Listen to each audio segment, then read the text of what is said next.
Previously, we talked about sources of indoor air pollutants. However, we neglected one often important source, the outdoor air.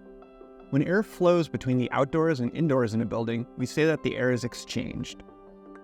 In all buildings, some of this exchange occurs passively through leaks or through open doors and windows. In really tight buildings, this passive exchange can be very low. In other buildings, typically older ones, the passive exchange from leaks can be quite high. In addition to passive exchange, there can be active air exchange through the heating, ventilation, and air conditioning, or HVAC systems.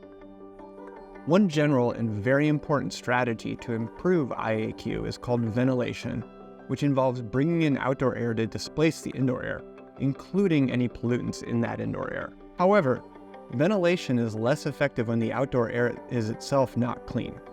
This can happen during individual events like extreme wildfire smoke, or it can be a regular challenge in areas with frequently poor outdoor air quality. Sometimes these outdoor air problems affect a whole region, as is the case in much of the California Central Valley.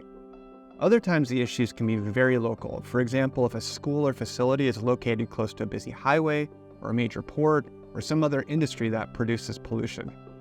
It's important to recognize that there are substantial disparities and inequities in terms of people's access to clean outdoor air, typically disfavoring communities of color or those with lower socioeconomic status.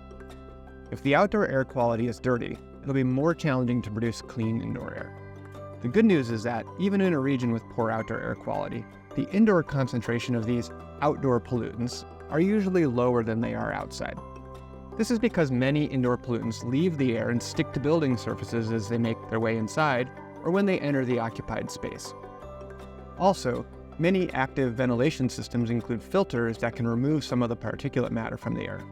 Later, we'll talk more about filters, which ones are more effective, and why they typically only remove particles and not gas pollutants. As we bring outdoor air inside a building for ventilation, we also need to be mindful about what indoor pollutants we're sending outside.